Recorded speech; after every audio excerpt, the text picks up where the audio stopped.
হযরত আব্দুল্লাহ ইবনে মাসউদ রাদিয়াল্লাহু তাআলা বলেন, আমি নবীজি সাল্লাল্লাহু আলাইহি ওয়াসাল্লামকে একদিন জিজ্ঞেস করলাম, ও নবীজি, ইয়া রাসূলুল্লাহ, ইয়া হাবিবাল্লাহ, ও নবীজি, আইয়ুল আমাল আফদল, সর্বোত্তম আমল কোনটি? নবীজি সাল্লাল্লাহু আলাইহি ওয়াসাল্লাম জবাবে বলেন, সর্বোত্তম আমল হলো পাঁচ ওয়াক্ত নামাজ আদায় করা। এবার আব্দুল্লাহ ইবনে মাসউদ ডাক দিয়া বলে, একদম সর্বোত্তম আমল কোনটি? নবীজি সাল্লাল্লাহু আলাইহি ওয়াসাল্লাম বলেন, এরপর সর্বোত্তম আমল হলো বিররুল ওয়ালিদাইন, পিতা-মাতার খেদমত করা। আব্দুল্লাহ ইবনে মাসউদ তার থেকে আরেকটি হাদিস বর্ণিত, আব্দুল্লাহ ইবনে মাসউদ রাদিয়াল্লাহু তাআলা আনহু আরেকদিন নবীজি সাল্লাল্লাহু আলাইহি ওয়াসাল্লামকে জিজ্ঞেস করেন, ও নবীজি, আইয়ুল আমালি আকরাব মিনাল জান্নাহ, কোন আমলটি আমাকে জান্নাতের নিকটবর্তী নিয়ে যাবে? নবীজি সাল্লাল্লাহু আলাইহি ওয়াসাল্লাম বলেন, আরে আব্দুল্লাহ, তোমাকে জান্নাতের নিকটবর্তী নিয়ে যাবে সেই আমলটি হলো পাঁচ ওয়াক্ত নামাজ আদায় করা। আব্দুল্লাহ ইবনে মাসউদ আবার দ্বিতীয় করে বলল, ও নবীজি, এরপর কোন আমলটি আমাকে জান্নাতের নিকটবর্তী নিয়ে যাবে? এবার নবীজি সাল্লাল্লাহু আলাইহি ওয়াসাল্লাম বলেন, তোমাকে জান্নাতের নিকটবর্তী নিয়ে যাবে আর একটি আমল হলো বিররুল ওয়ালিদাইন, পিতা-মাতার সাথে ভালো ব্যবহার করা, তাদের খেদমত করা, পিতা-মাতাকে ভালোবাসা।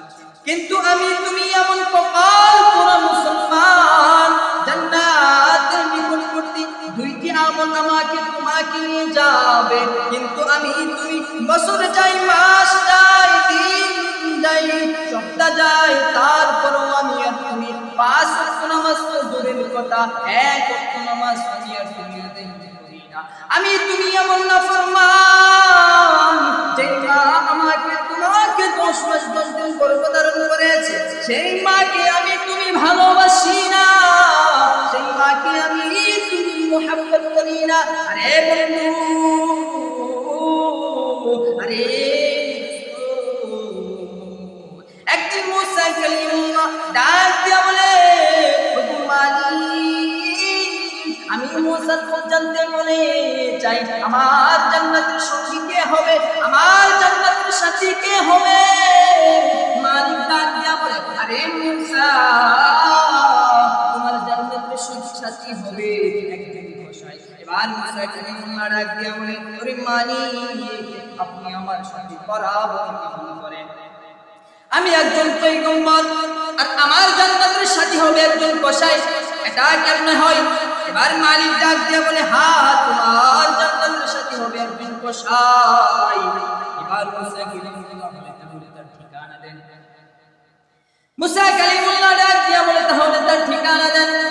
আল্লাহ তাআলা বলে দিলেন, অমুক বাজার অমুক জায়গায় দেখো একটি কসাইয়ের দোকান আছে, সেই কসাইটি হলো তোমার জান্নাতের সাথী। এবার মুসা কালিমুল্লাহ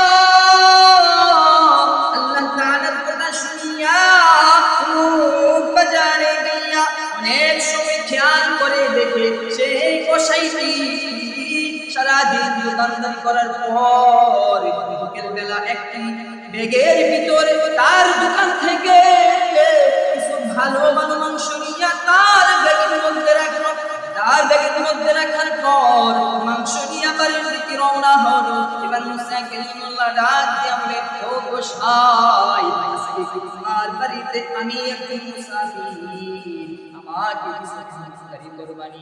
এবার কসাই ডাক দিয়ে বলে, হ্যাঁ, চলুন আমার সাথে। এবার মুসা কালিমুল্লাহকে নিয়ে কসাই তার বাড়ির দিকে রওনা হলো। রওনা দেওয়ার পর সেই বাড়িতে যাওয়ার পর মুসা কালিমুল্লাহ নজর করে দেখে, বাড়িতে যাওয়ার পর বাড়ির এক কোণা থেকে সেই কসাইটি বৃদ্ধ মহিলা, এত বৃদ্ধ হয়েছে, কবুতরের বাচ্চার নেই, বৃদ্ধর মতো হয়ে গিয়েছে। এবার মুসা কালিমুল্লাহ মুসলমান নজর করে দেখে সেই কসাই সেই বৃদ্ধ মহিলাটাকে বাহির করিয়া তাকে গোসল দিয়া মহিলা যুক্ত কাপড়কে পরিষ্কার করাইয়া বলতে শুকাইয়া তারপর তার সেই মাকে সেই কাপড় পরিধান করাইয়া দিল। এবার কাপড় পরিধান করানোর পর ওই যে মাংস ছিল সেই মাংস রান্না করে বৃদ্ধ মা মাংস খেতে পারে না। মাংস খেতে না পারার কারণে সেই মাংস ঝোল একটা চামচ দিয়া সেই বৃদ্ধ মহিলার মুখে তুলে দেয়। এবার মুসা কালিমুল্লাহ নজর করে দেখে সেই বৃদ্ধ মহিলা মানুষের ঝোল খায় আর জানে বের করে জানে কি বলে। মুসা কালিমুল্লাহ নজর করে দেখে সেই বৃদ্ধ মহিলা চোখ নাড়াইয়া নাড়াইয়া বলে, ও গো আল্লাহ, এই জমানার নবী মুসা কালিমুল্লাহর সঙ্গে তুমি আমার পুত্রকে জান্নাতবাসী করিও, মুসা কালিমুল্লাহর সাথে বানাইয়া দিও। এবার মুসা কালিমুল্লাহ ডাক দিয়া বলে, আরে কসাই, আমি ভুলে গিয়েছি কারণে তুই কসাই হইয়া আমি আমি নবীর সঙ্গে একসঙ্গে জান্নাতে থাকবি। মাকে ভালোবাসার কারণে একজন সাধারণ কসাই পয়গম্বর মুসার জান্নাতের সাথী হইয়া গেল। আমি তুমি এমন নাফরমান, সেই মাকে ভালোবাসতে পারলাম না, সেই মাকে আজও চিনতে পারলাম না। আজকে দুনিয়ার সুন্দরী বইয়ের মায়ের করিয়া দুনিয়ার সুন্দরী বইয়ের মায়ের করিয়া সেই মাকে ভুলে গিয়া সেই বাবাকে ভুলে গিয়া যেই বাবা নিজে না খাইয়া নিজে না পড়িয়া সন্তানকে পড়াই সন্তানকে খাওয়াই সেই বাবাকে ভুলিয়া সেই মাকে ভুলিয়া আজকে দুনিয়ার সুন্দরী বইয়ের পালাই ভুলিয়া সেই মাকে কষ্ট দেয়। সেই মাকে আমি কষ্ট দেয়, সেই মাকে আমি তুমি ভালোবাসতে পারি না। আরে মুসলমান ও যুবকরা, সেই মা এমন মা, যখন আমি তুমি গর্ভেছিলাম প্রথম না মাকে কষ্ট দিয়েছি, মাকে প্রথম না পেটের ভিতরে লাথি মেরেছি, মা আমাকে তোমাকে পেটের ভিতরে নিয়া রাত্রিবেলায় ঘুমের মধ্যে চলে গেল। যখন বিমুর ঘুমের মধ্যে মা আমি তুমি এমন জোরে লাথি মেরেছি, যে লাথি মারার কারণে তখন মা আমাকে তোমাকে কিছু বলে না। তখন আমি তুমি দুনিয়ার মুখ দেখেছি, দুনিয়ার মধ্যে আসার পর মা তোমাকে আমাকে নিয়ে একসঙ্গে মা বুকে নিয়ে তোমাকে আমাকে ঘুমাই আর একটু ঘরে প্রস্রাব করে দেয়, কিন্তু মা তারপর বিরক্ত হই না, সেই মাকে ভুলিয়া আজকে সেই মাকে আমি তুমি কষ্ট দিই। কত নাফরমান হইলে আমি কষ্ট দিই। যার মা নাই সে জানে মা হারান কত যন্ত্রণা, যার বাবা নাই সে জানে বাবা হারান কত যন্ত্রণা, যার বাবা নাই সে কোনদিন বুঝবে না যার বাবা আছে সে বুঝবে না বাবা হারান কত যন্ত্রণা, যার মা আছে সে বুঝবে না মা হারান কত যন্ত্রণা।